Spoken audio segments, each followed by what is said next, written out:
Tapi kami lahir dari Undang-Undang Sok. Sebenarnya apa yang menjadi begitu urgensi kah sehingga perpanjangan itu sangat dibutuhkan oleh BPD? Seperti apa itu? Ya, artinya begini, kan kajiannya perpanjangan jabatan. Hari ini kita telah kehadiran tamu, Ketua Asosiasi Badan Permusyawaratan Desa Nasional Kabupaten Pasangkayu. Selamat sore Pak. Selamat sore. Oke, bagaimana kabar Pak? Alhamdulillah baik-baik. Baik-baik ya. Semangat. Semangat. Nah, ini hujan-hujan Pak? Ya, adem. Adem. Saat jalan ke sini tadi bagaimana? Alhamdulillah tidak ada kendala. Tidak ada kendala. Ini undangan podcastnya Abang Darmawan. Luar biasa. Harus dari itu. Beliau ini adalah Ketua Apetnas Ya. di Kabupaten Pasangkayu. Nah, kenapa kita hadirkan Pak Ketua langsung? Karena akhir-akhir ini telah hangat diperbincangkan bahkan sampai saat ini, meskipun perpanjangan masa jabatan itu sudah sekitar 2 bulanan ya. Ya, di bulan puasa. Bulan puasa ya. Penetapannya itu. Sampai saat ini itu isunya itu masih hangat diperbincangkan masyarakat. Ya. Nah, meskipun kita tahu bahwa mulai hilang pasca tahapan Isu, pilkada, ya. Masih isu pilkada. mulai isu politik. Tapi ini penting kita bahas, tetap penting. Sebelum kita masuk di tema perpanjangan masa jabatan, tanggapan Pak Ketua, mungkin bisa dulu dijelaskan tugas dan tupoksi selaku BPD itu seperti apa Pak? Ya, artinya tupoksi BPD baik dalam Undang-Undang Lama Nomor 6 Tahun 2015 tentang desa, dan ada undang-undang baru yang disahkan kemarin pada bulan Ramadan itu nomor 3 tahun 2024 tentang desa, itu tidak merubah fungsi BPD. Yaitu 3 fungsi utama BPD dilahirkan. Pertama itu pengawasan, Ya. kedua aspirasi, ketiga legislasi. Nah, itu legislasi itu membuat produk peraturan desa dan sebagainya. Sama juga di DPR Pak ya? Sama memang. Artinya Tugas dan tupoksi. ya, tugas dan tupoksi menyerap aspirasi juga begitu? sama, menyerap, mengelola dan menyalurkan aspirasi. Iya, sama. Berarti BPD ini menyerap lalu kemudian Dibahas di internal, terus baru diteruskan ke pemerintah desa melalui forum desa bersama. Ya, dibahas di situ. betul. Ya, menjadi acuan arah kebijakan pembangunan. Kita masuk ke tema. Ya. Nah, itu tanggapannya Ketua Asosiasi Badan Permusyawaratan Desa yang ada di Kabupaten Pasangkayu, seperti apa tanggapannya dengan perpanjangan masa jabatan ini? Perpanjangan jabatan ini kita sambut dengan gembira, dengan senang, dengan sukaria. Kemarin kami dilantik serentak di Kabupaten Pasangkayu itu tanggal 15 bulan 7 kemarin. Ya, tapi tidak semua daerah tidak serentak itu, karena tidak semua sama masa jabatannya itu. Tapi sekarang sudah hampir semua daerah itu melakukan. Semangat sekali saya lihat. Iya, jabatan saya kemarin 2020. 2026, tapi SK baru ini 2020-2028. Ya, mengikuti jabatannya Pak Desa tanpa tahu. Berarti bersamaan ya? Iya, bersamaan. Kami ini ya, dalam undang-undang ini kan bukan sebenarnya bukan jabatan BPD yang ditambah 2 tahun. Desa. Tapi secara otomatis kami pasti Mengikut. Iya. Selaku pengawasan dan begitu. Pasti itu Pak. Pasti kan kami perlakuannya sama kalau begitu. Sama. Kami lahir dari undang-undang yang sama, undang-undang desa. Tapi dalam perjalanannya kami dikasih kewenangan beda melalui Permendagri. Beda juga tupoksinya Pak Desa selaku eksekutif, kami juga beda Permendagrinya selaku pengawasan, beda. Tapi kami lahir dari Undang-Undang Sok. Betul. Sebenarnya apa yang menjadi begitu urgensi kah sehingga perpanjangan itu sangat dibutuhkan oleh BPD? Seperti apa itu? Ya, artinya begini.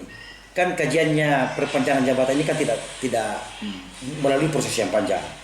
Mendengarkan semua OKD, organisasi kelembagaan yang ada desa seluruh Indonesia di Jakarta waktu itu, sehingga lahirlah di perjuangan itu masuk ke Komisi 2. Berarti sempat demo juga? Ya, demo kayak bukan di Sulawesi lah, di Jawa itu demo mereka. Berarti asosiasi ini semua berkumpul? Semua, delapan lembaga desa yang ada di Indonesia itu berkumpul.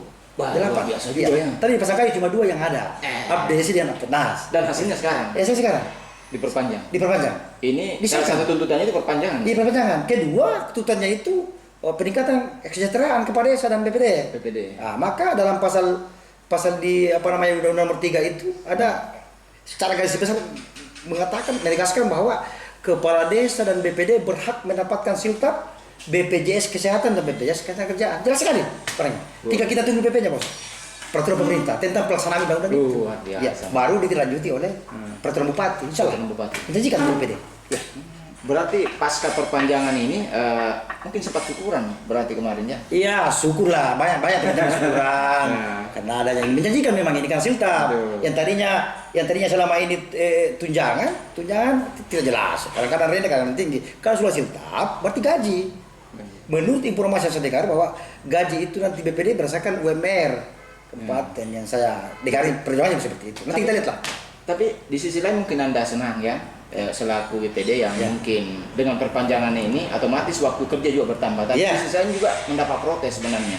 Karena banyak saya dengar informasi bahwa justru dengan diperpanjangnya ini waktu pergantian kepemimpinan justru semakin lama. Itu dia, Pak. Kira-kira tanggapannya Bang Agus melihat itu, apakah sisi negatif dari perpanjangan ini seperti apa? Kan dengan adanya memang ini, biar sebelum juga ada perpanjangan jabatan, kan dinamika yang terjadi di desa itu yang terjadi dinamikanya. Karena perselisihan dengan ketatnya kemarin masuk di konstelasi pilkades itu tentu menimbulkan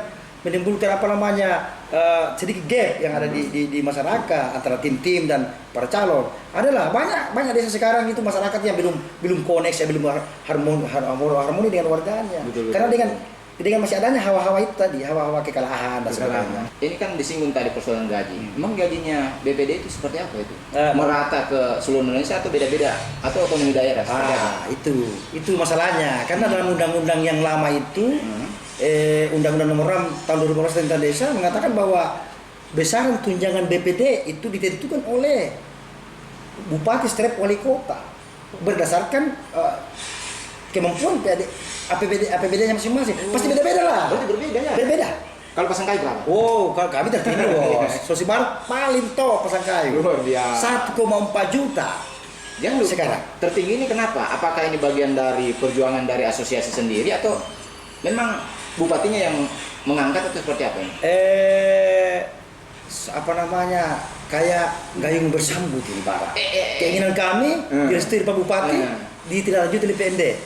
Toh memang Kabupaten Pasangkayu. Berarti tidak langsung naik begitu saja. Tidak langsung naik begitu saja. Ada perjuangan. Pak Bupati mendengarkan aspirasi. Betul. Melihat kondisi keuangan, bisa tidak dinaikkan lagi ke BPD? Begitu, Pak. Berapa itu gajinya? 3 kali naik kemarin. Kami kan berangkat kemarin 7,5. 7,5. Terus naik lagi 300. Terus naik 200. 200. Naik lagi 200. Wah, 1,4 juta. Luar biasa. Tertinggi, Bang. Sulawesi Barat tidak bisa dipungkiri, Bang. Iya, nomor 2 aja nih. Bisa dibocorkan nilainya berapa? 1,4 juta. 1,4 juta. Ketua. Tapi rata di sini anggota BPD itu 1 juta. Beda-beda tipis itu. Ketua 1,4, wakil ketua 1,3 dan sekretaris BPD itu 1,1. Rata semua. Satu SK. Satu peraturan bupati. Peraturan keuangan bupati. Ya. Oke, baik. Itulah tadi perbincangan saya dengan Ketua Apetnas Kabupaten Pasangkayu, Agus Riyadi Nasir. Ya. Nah, sebelum kita akhiri bincang kita ini, mungkin ada closing statement atau sesuatu yang mau disampaikan supaya publik bisa tahu kegiatan hari ini seperti apa? Terima kasih banyak kesempatan yang diberikan kepada saya. Saya ini, Pak, selaku Ketua Apetnas Kabupaten Pasangkayu, selalu mengingatkan teman-teman BPD, para ketua BPD Kabupaten Pasangkayu, tolonglah bangun komunikasi yang baik, bangun sinergitas dengan kepala desa, dengan semua stakeholder yang ada di desa. Karena kunci pembangunan di desa itu adalah semua Prokopimdes. 4 pilar desa sekarang. Yang pertama kepala desa, BPD, ketua BPD, Babinmas dan Babin Kamtibmas. Ini harus kerjasama dengan baik. Kalau salah satunya rapuh itu, memang saya tidak akan terjadi pembangunan yang baik. Kedua, saya selaku Ketua Pasangkayu menyampaikan rasa terima kasih kepada pemerintah daerah dalam ini Pak Bupati, baik Pak mantan Bupati, baik yang baru-baru ini yang menjabat. Kami sangat bangga punya Bupati seperti ini, betul-betul mendengarkan, menyerap dan menindaklanjuti apa yang menjadi aspirasi BPD. Karena banyak daerah tidak begini, Bang. Banyak. Dan ketiga, saya sampaikan terima kasih kepada Dinas PND yang selama ini betul-betul mengayomi, melindungi dan mengurus BPD sebagai jalur koordinasi kami di Kabupaten Pasangkayu. Iya, sekali Oke, demikian. itulah tadi closing statement dari Ketua Aktednas Agus Ya. Yardin Natsir. Ya. Untuk pertemuan kali ini kita akhiri. Wabillahi taufiq wal hidayah. Assalamualaikum warahmatullahi wabarakatuh. Waalaikumsalam warahmatullahi wabarakatuh. Masih banyak. Siap. Siap. Luar biasa. Luar biasa. Memang betul dipilih.